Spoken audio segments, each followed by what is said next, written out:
बहादुर सैनिक यहाँ इकट्ठा हुए। सैनिक बोलने का जो मतलब है वो ये है कि आज यहाँ केंद्र सरकार के विरोध में कोई भी एक छोटा सा आवाज उठा ले तो उस पर ईडी, सीबीआई, इनकम टैक्स, ये सभी प्रकार के केंद्र सरकार की जो एजेंसियां हैं उनको जैसे कोई पाले हुए जानवर होते हैं ना वैसा छू कर देते हैं।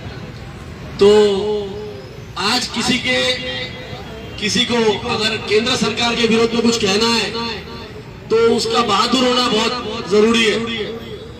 बहादुर हुए सिवा वो केंद्र सरकार की कोई भी नीति की आलोचना नहीं कर सकता।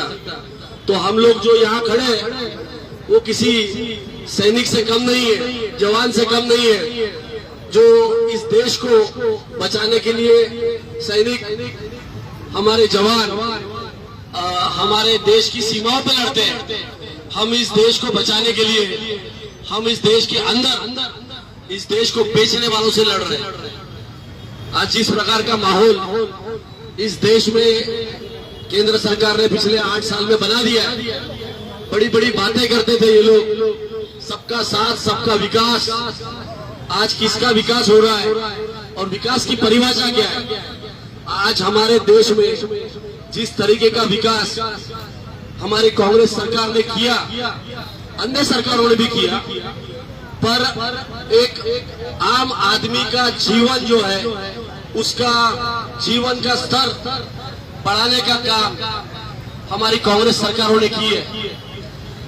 धीरे धीरे इंडस्ट्रियलाइजेशन लाया, एक प्राइवेटाइजेशन खत्म करके जिस तरीके से बैंकों के राष्ट्रीयकरण किया, कई हजारों लोगों को, लाखों लोगों को नौकरियां दिया।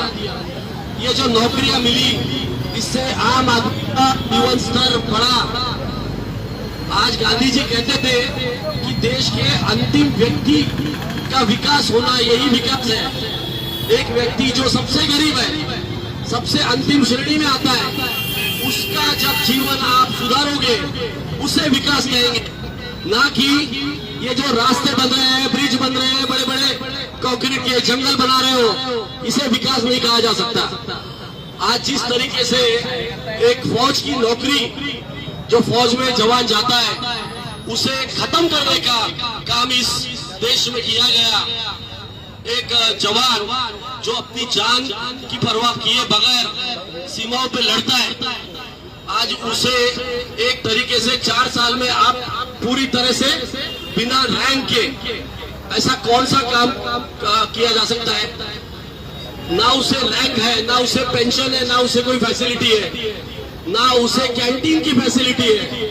4 साल में उसे सिर्फ उसका उपयोग किया जा रहा है।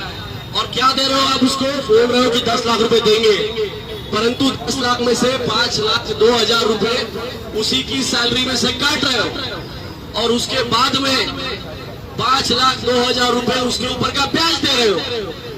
तो आज 4 साल में जो पैसा काट रहे हो उसका अगर साधारण ब्याज भी हम व्यापारिक दृष्टिकोण से पकड़े तो वो 5 लाख से कहीं ऊपर हो जाता है।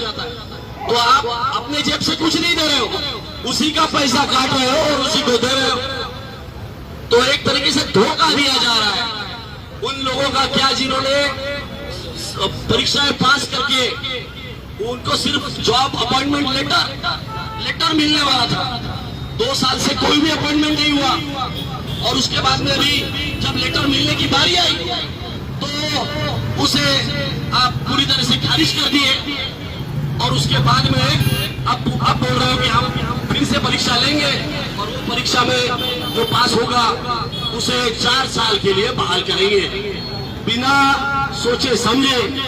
इस तरीके के ये जो तुगलकी निर्णय लेने की आदत पड़ गई है हमारे प्रधानमंत्री जी को, कभी डीमोनेटाइजेशन, कभी एकदम से लॉकडाउन, लाखों लोग पैदल अपने घर जा रहे हैं। डीमोनेटाइजेशन में कई हजारों लोग बर्बाद हो गए, कई लोगों ने सुसाइड किया। लॉकडाउन जो लगाया उसके अंदर कई लोग रास्ते में जाते जाते मर गए, कई लोग बर्बाद हो गए।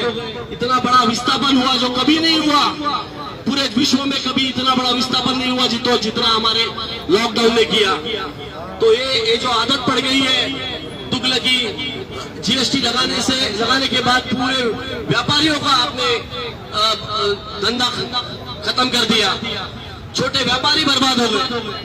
तो ये जो धीरे धीरे एक तरीके से लोगों की जिंदगी खत्म करने की, लोगों की खुशहाल जिंदगी में ये जो रोड़ा लाने का और उनको रास्ते के ऊपर लाने का काम केंद्र सरकार कर रही है, उसका निषेध कर रहे हैं हम लोग। यहाँ सभी लोग उसका निषेध करते हैं, मैं उसका निषेध करता हूँ। और अग्निपथ योजना रद्द करो, रद्द करो, रद्द करो। अग्निपथ योजना रद्द करो, अग्निपथ योजना रद्द करो। युवाओं के साथ में धोखा बंद करो, तानाशाही बंद करो, अग्निपथ योजना बंद करो, अग्निपथ योजना बंद करो। धन्यवाद, मुझे यहाँ पे बोलने का मौका दिया इसलिए धन्यवाद। मैं प्रकाश वानखेड़े भी अनुरोध करूंगा कि बाकी अपने दोस्तों पर